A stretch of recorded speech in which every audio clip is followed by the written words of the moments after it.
सभापति महोदय, लोकसभा के माननीय अध्यक्ष के विरुद्ध विपक्ष के द्वारा लाए गए संकल्प पर चर्चा हो रही है। मैं उस संकल्प का विरोध करने के लिए खड़ा हूं, इसलिए कि उस संकल्प का कोई अर्थ नहीं है, अर्थहीन संकल्प। वह पूरा जो संकल्प है वो अपने एक नेता को खुश करने के लिए, उनको उनकी तुष्टीकरण के लिए यह संकल्प लाया है और कुछ नहीं है उस संकल्प। अगर आप ईमानदारी से पूछें तो विपक्ष के जितने सांसद हैं वो अगर दिल पर हाथ रख के सोचेंगे तो वो इस संकल्प के विरोध में, लेकिन कहीं नाराजगी न झेलने नेता का, विरोधी दल के नेता का, जिनकी विरासत चली आ रही है इस देश में, अब उस विरासत को खुश करना है तो क्या करेंगे बेचारे मजबूरी में। बाहर कहते हैं बहुत लोग, बाहर में बोलते हैं कि हम लोग क्या करें, हम लोग तो मजबूर हैं। तो अब बोलते हैं तो ये उनकी दिल की आवाज है। तो इसलिए मेरा कहना है कि ये संकल्प नहीं है, बल्कि लोकतंत्र के इस मंदिर के उच्च सदन के चेयर को दबाव में रखने का एक प्रयास किया गया और कुछ नहीं। महोदय, यह लोकतंत्र का मंदिर है और लोग इस मंदिर की पूजा करते हैं। यह लोकतंत्र की सर्वोच्च संस्था, देश और संविधान की गरिमा का रक्षक है यह सदन। और लोकसभा के अध्यक्ष उसके कस्टोडियन है। उनका दायित्व है कस्टोडियन के हैसियत से, उनका दायित्व है कि इस मंदिर के सम्मान की रक्षा करें, इस देश के लोकतंत्र की रक्षा करें, इस देश के संविधान की रक्षा करें। ये उनका दायित्व। और जब परिस्थिति बदल जाती है, जब ये लोकतंत्र का जो मंदिर है, ये चर्चा का मंदिर है, यहां हम चर्चा करते हैं, पक्ष और विपक्ष किसी भी बिल पर, किसी भी कानून बनाने की प्रक्रिया पर, किसी भी विषय पर जब हम चर्चा करते हैं तो पक्ष और विपक्ष की दोनों की राय आती है और उससे हम उसका समुद्र मंथन से जो निष्कर्ष निकलता है वह देश के 140 करोड़ जनता के हक में होता है, उसके पक्ष में होता है। लेकिन जब उस पूरी प्रक्रिया को, जब उस पूरे सिस्टम को ध्वस्त करने का प्रयास कोई करता, संसद की गरिमा को तार तार करने का कोई प्रयास करता हो, संसद में बहस नहीं हो, व्यवधान उपस्थित करने का प्रयास करता हो, तो यह सिर्फ इस लोकतंत्र की मंदिर का अपमान नहीं है, बल्कि इस देश के 140 करोड़ जनता की भावना पर कुठाराघात करता है। ये कारनामा है विपक्ष का।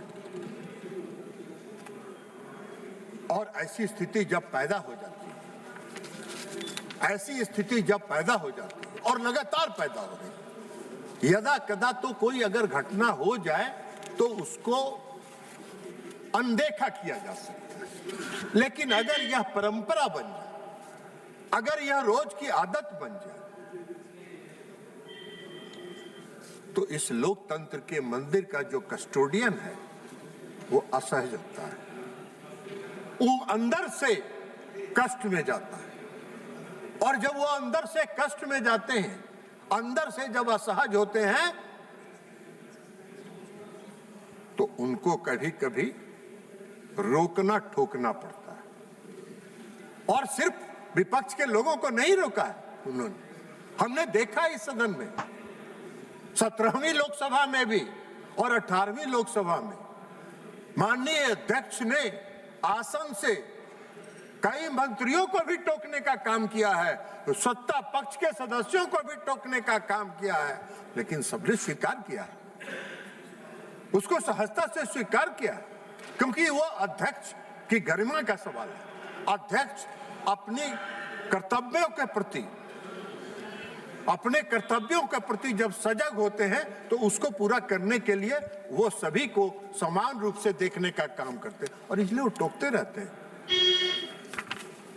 यह जरूर है कि ये लोकतंत्र है, और लोकतंत्र में पक्ष और विपक्ष, सत्ता पक्ष और विपक्ष दोनों का महत्व है, दोनों महत्वपूर्ण अंग हैं लोकतंत्र। सत्ता पक्ष जनता के मैंडेट से देश में शासन करने के लिए आती है, विपक्ष को विपक्ष में बैठने का मैंडेट मिलता है, लेकिन विपक्ष से यह आशा की जाती है कि वो सत्ता पक्ष को बहस के माध्यम से सकारात्मक पॉजिटिव सुझाव दे, ताकि नीतियां बनाने के समय सरकार उस पर जरूर ध्यान दे।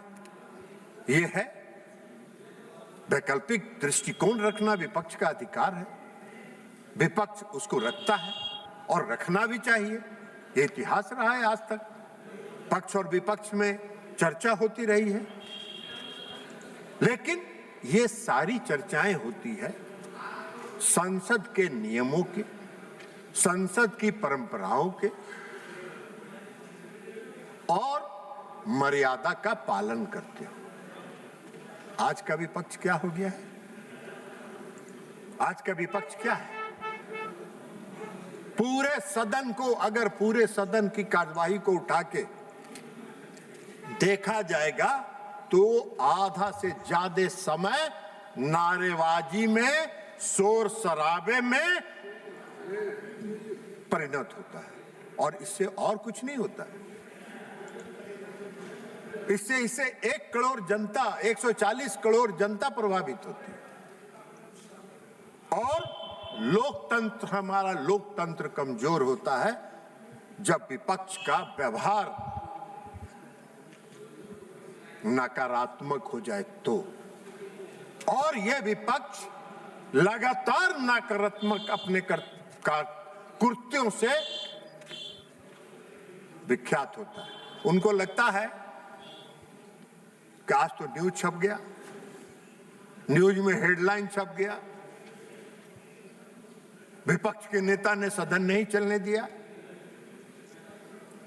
आपको गलतफहमी होता है, आप आत्मसंतोष करने के लिए हेडलाइन पढ़ के संतोष कर लेते हैं, इससे आपके आत्म तुष्टि का आपका निकलता है, लेकिन देश की 140 करोड़ जनता मजाक उड़ाती है, कहती है जिसको हमने अपने हक में कानून बनाने के लिए भेजा वो मेरा मजाक उड़ा रहा है, सदन को समाप्त कर रहा है। इसलिए गलतफहमी में आप न रहें, ये गलतफहमी में न रहे, वो आदत है इन लोगों का। तो इसलिए संसदीय लोकतंत्र की जो मूल भावना, जो संसदीय लोकतंत्र की मूल भावना है, उस पर कुठाराघात होता है जब ऐसी हरकत विपक्ष के माध्यम से किया जाता है। क्या करते हैं भाई? लोकसभा के अध्यक्ष की गरिमा को आप कमजोर कर रहे हैं। वह पद एक गरिमा का पद है। जिस अध्यक्ष के खिलाफ आपने संकल्प लाया है, उसने 17वीं लोकसभा के दौरान भी और इस 18वीं लोकसभा के दौरान भी प्रारंभ से लेकर आज तक जो काम किया है, 97% प्रोडक्टिविटी है इस सदन का, जो एक इतिहास है आजादी के बाद से आज तक का। इसको चलाया। और किसके लिए चलाया? किसके लिए चलाया? सभापति महोदया 17वीं लोकसभा के दौरान 5,568 सदस्यों को उन्होंने शून्यकाल में मामले उठाने की अनुमति दी। हम लोगों ने देखा है कि उनके मन में पीड़ा रहती थी, इस बात की पीड़ा रहती थी कि नए सदस्य चुन के आए हैं, नौजवान सदस्य चुन के आए हैं, उनको मौका देंगे, वो बोलने का प्रयास करेंगे तो वो सीखेंगे, वो बोलने की का काम करेंगे। और उनको मौका देने के लिए 2-2 बजे रात तक, 4-4 बजे भोर तक उन्होंने सदन चलाने का काम किया, सदन चलाने का काम किया। ये उनको उपलब्धि। अभी 18वीं लोकसभा में 1821 माननीय सदस्यों को शून्यकाल में उठाने की अनुमति मिली है। 1821। आप जरा पुराना रिकॉर्ड भी निकाल लीजिए, आप देख लेंगे कि कितने माननीय सदस्यों को शून्यकाल में उठाने के लिए मौका दिया गया है। 17वीं लोकसभा के दौरान 346 घंटा अतिरिक्त सदन चलाने का काम माननीय अध्यक्ष ने किया है। आप उसके ऊपर संकल्प ला रहे हैं, उस पर अविश्वास कर रहे हैं। और ये आपको भी मालूम है, ये आपको पता है कि आपके संकल्प का असर क्या होने वाला है, आपको पता है। लेकिन जैसा मैंने पहले कहा कि चेयर को दबाव में बनाए रखने के लिए संकल्प लाना है, उनकी गरिमा को कमजोर करने के लिए संकल्प लाना है।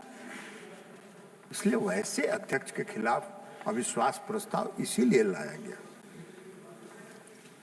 विपक्ष चाहता है कि नियम दबाव बने और दबाव में अध्यक्ष नियम, प्रक्रिया, सारी चीज में उनको थोड़ा छूट देने का काम करे।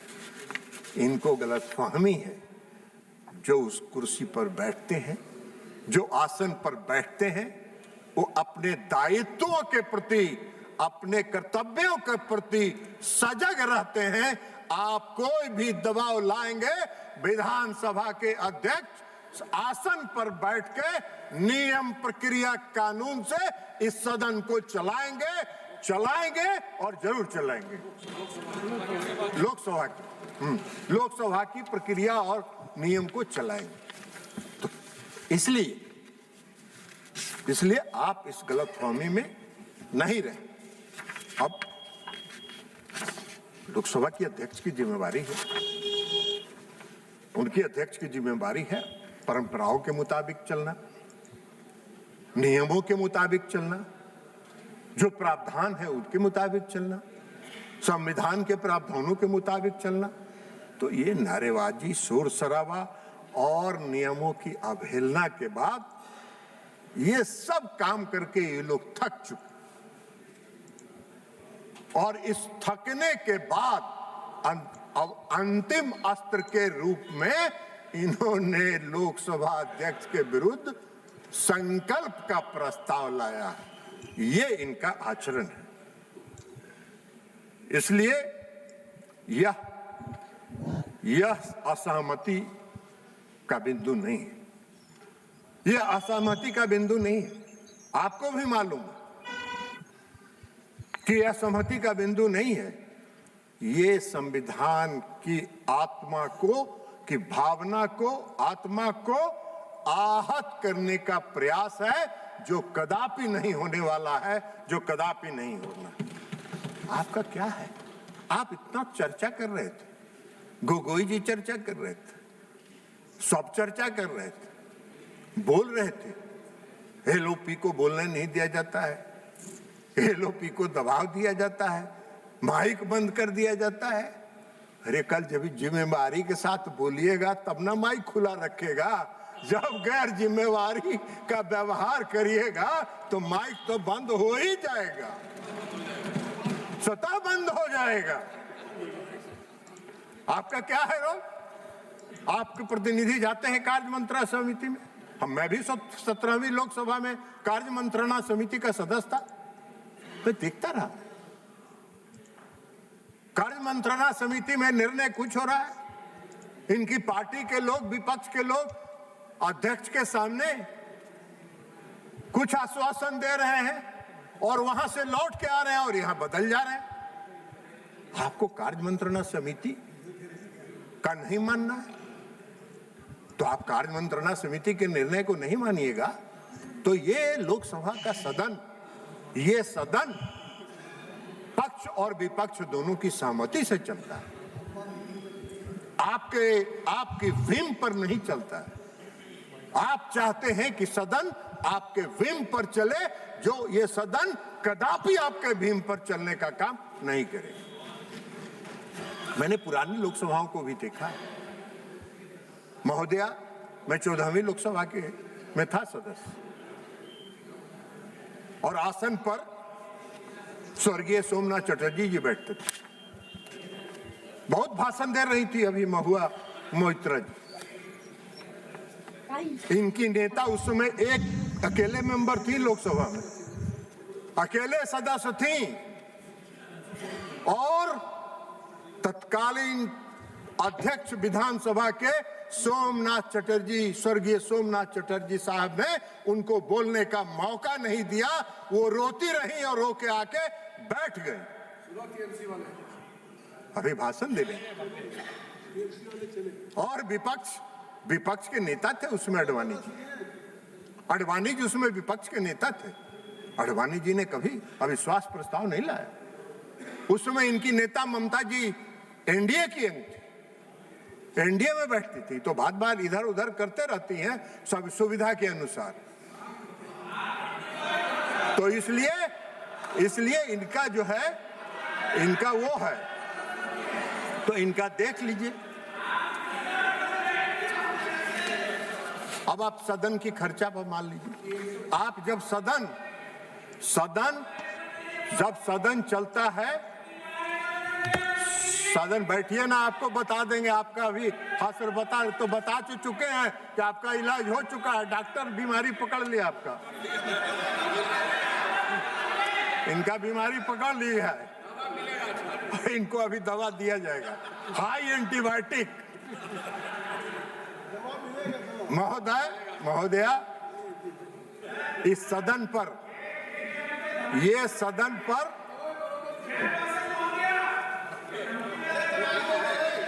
अरे हम दवाई दे रहे हैं, धमकी कहाँ दे रहे हैं? हम आपको बीमारी के लिए दवा कह रहे हैं, हम आपको दवा देंगे, हम दवा देंगे आपको बढ़िया हाई एंटीबायोटिक, आपकी बीमारी सब दूर हो जाएगी। महोदया, यह सदन जब चलता है तो 2.5 लाख रुपया प्रति मिनट सदन पर खर्च होता है, प्रति घंटा 1.5 करोड़ रुपए खर्च होता है और प्रतिदिन 9 करोड़ रुपए का खर्च है। ये पैसा किसका है? ये पैसा किसका है?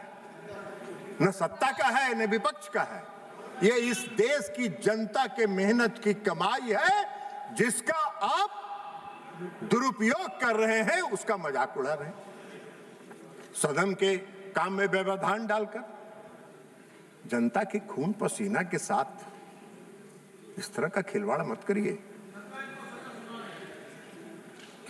10 वर्षों में 2014 से 2024 तक 10 वर्षों में लगभग 3,300 करोड़ रुपए का अपव्यय इनके कारनामों के कारण देश की जनता का हुआ है 3,300 करोड़। ये जब पैसा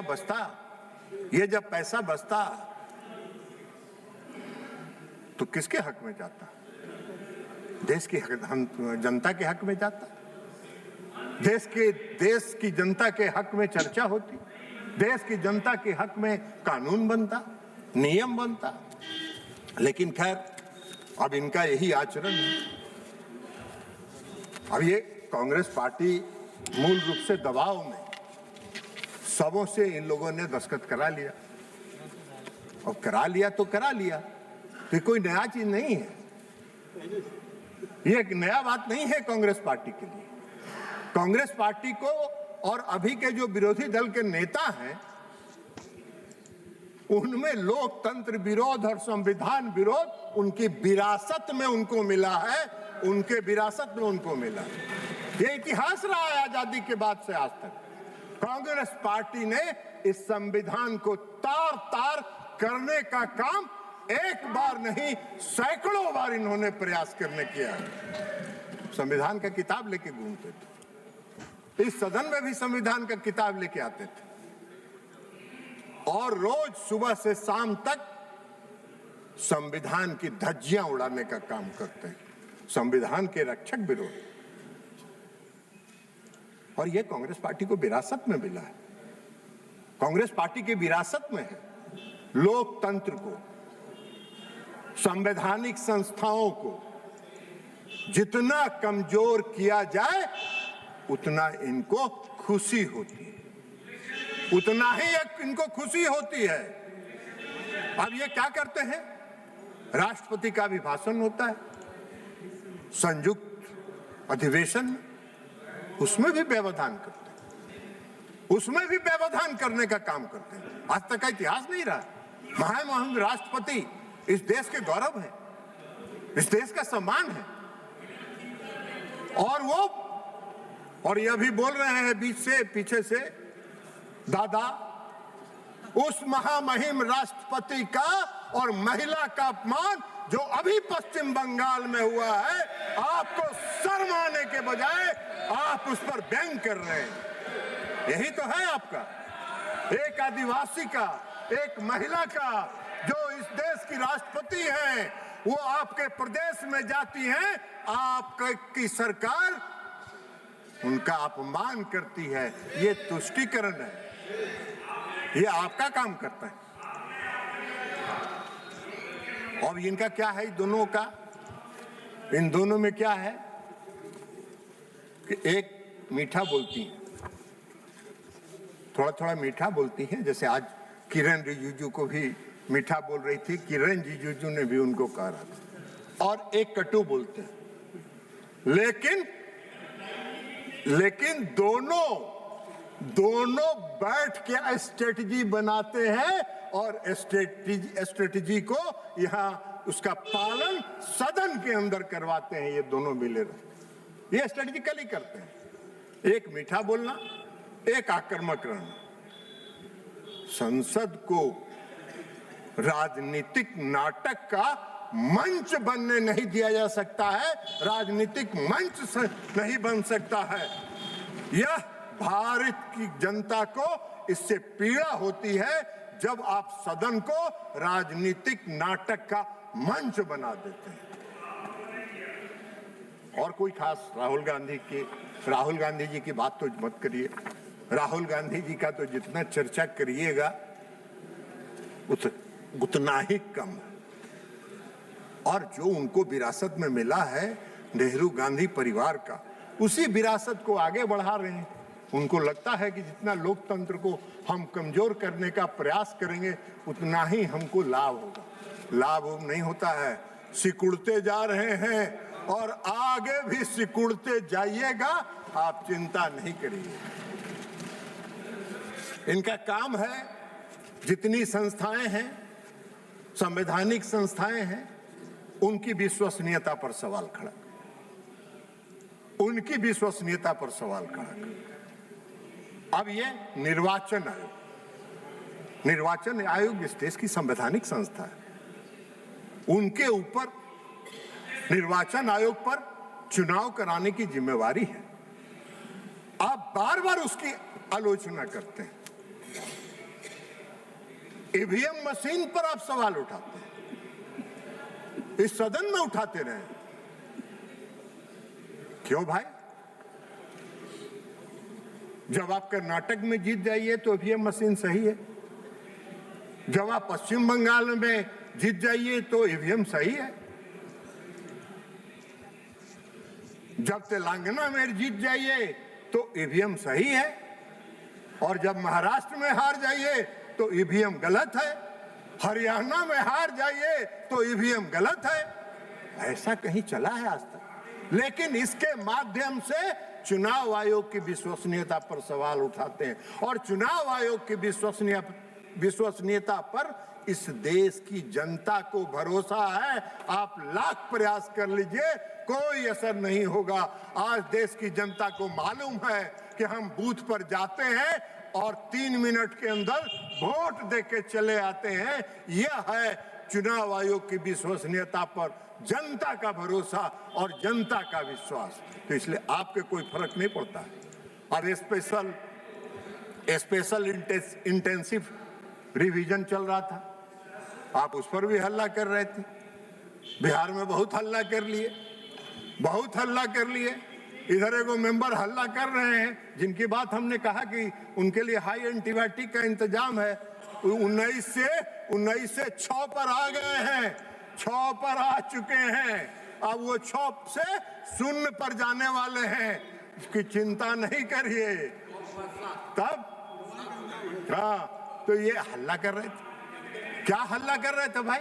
इस देश में जरा पूरे दुनिया को उठा के देख लीजिए। पूरे दुनिया में कौन सा ऐसा देश है जहां यह नियम हो कि जो मेरे देश का नागरिक नहीं है, जो उस देश का नागरिक नहीं है, उसको वहां देश वोट देने का अधिकार है? नहीं है। तो इस देश में कैसे होगा? और इस देश में 2003 के बाद जब आप लोगों ने घुसा लिया तो स्पेशल इंटेंसिव रिवीजन के माध्यम से घुसपैठियों को निकाल के बाहर करने का काम जब चुनाव आयोग ने शुरू किया तो आपको कुलकुली लग गई और आपको हल्ला करने लगे। क्या फर्क पड़ा उससे? कुछ नहीं पड़ा। आपने राफेल पर सवाल उठाया, राफेल पर सवाल उठाया जो इस देश की रक्षा प्रणाली को मजबूत करने का एक तरीका था। अब ये किरण रिजिजू जी बता चुके हैं कि 2018 में किस तरह के प्रधानमंत्री को गले लगा लिए थे और जाते जाते किस तरह फ्लाइंग किस दे रहे थे, हाक मार रहे थे। यही तो विरोधी दल के नेता है। इस देश ने ऐसे विरोधी दल की नेता कल्पना नहीं की थी।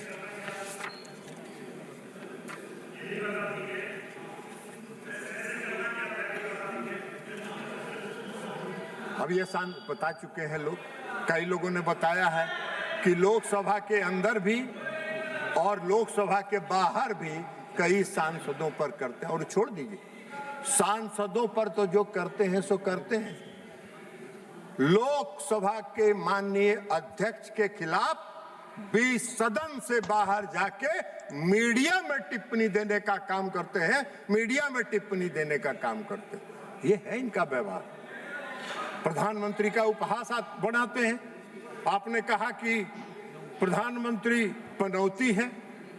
अरे विश्व कप में हार गया इंडिया तो उसके लिए प्रधानमंत्री जिम्मेवार हो गए। कौन सा विरोधी दल के नेता का दायित्व निभा रहे हैं आप?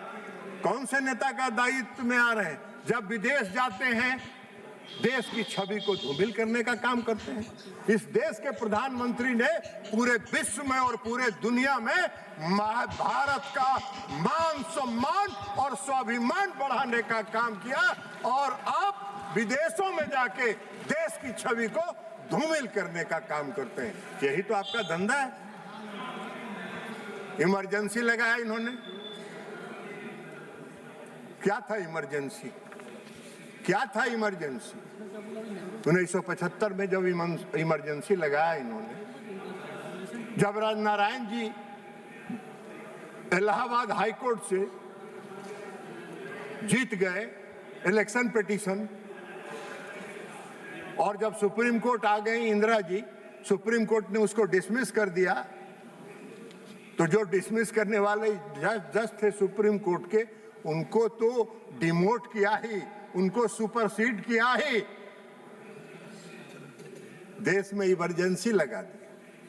और इमरजेंसी के दौरान संविधान में संशोधन करके 5 साल के कार्यकाल को 6 वर्ष तक कार्यकाल बढ़ाने का काम, संविधान में संशोधन करने का काम, लोकतंत्र को तो खत्म कर रहे थे। आप तो लोकतंत्र को तार तार फाड़ के फेंक रहे थे। आप क्या बात करिएगा मर्यादा की और नियम की और परिक्रमा प्रक्रिया की। आप तो लोकतंत्र विरोधी हैं। इमरजेंसी में क्या हुआ था, हम सब लोग उसके भुक्तभोगी रहे। हम लोग सलाखों के पीछे थे, हम लोग उस समय छात्र थे और सब अंदर थे। कोई पत्रकार, किसी को लिखने का नहीं, पत्रकार अंदर, वकील अंदर, जो भी बोलने वाले थे सबका बंद, कोई नहीं, पूरा नागरिकता का सब बंद था। अभी चल रहा है ना, ठीक। तो इसलिए ये सब उनका कारनामा है। अब इस कारनामों को तो वो बढ़ाते रहे हैं, अपनी विरासत को बढ़ाते हैं। सावानो मामले में क्या हुआ था? सावानो मामले में, जब सावानो मामले में सुप्रीम कोर्ट ने फैसला दे दिया तो आनन फानन में तत्कालीन प्रधानमंत्री ने कानून बना के उस जजमेंट को निष्प्रभावी कर देने का काम किया और इस देश में तुष्टीकरण की राजनीति को बढ़ावा देने का काम किया। ये आपका धंधा रहा। 356 का इस्तेमाल, जैसे लोग कपड़ा बदलते हैं ना, वैसे ही 356 का इस्तेमाल ये करते थे। अभी बैठे हुए चले गए डीएमके के सभी साथी। करुणानिधि जी की सरकार थी, तमिलनाडु में बहुमत की सरकार थी, बर्खास्त कर दिया, करुणानिधि जी को जेल के अंदर पहुंचा दिया। फिर भी अब वो बैठे हुए हैं, क्या करेंगे? राजनीतिक मजबूरी है, तो राजनीतिक मजबूरी में बैठे हुए हैं, तो उसका लाभ उठाएं।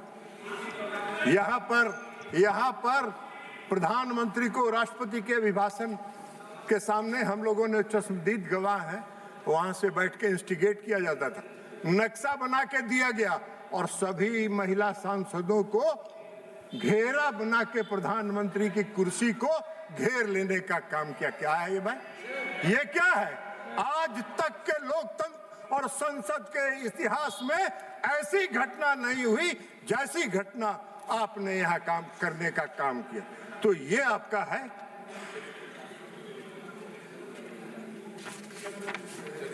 तो इसलिए, लेकिन आपका ये चरित्र है, आपको यही विरासत में मिला है और आपका है नहीं कुछ। आप तो कुछ अब जानते भी नहीं है, कुछ जानकारी भी नहीं, अपनी संतुष्टि के लिए करते रहते हैं। सदन में बोलते हैं, जब अध्यक्ष बैठे रहते हैं तो पीठ अध्यक्ष की तरह करके किसी से बात करते रहते हैं, किसी से गप करते रहते हैं। यही तो आपका आचरण है।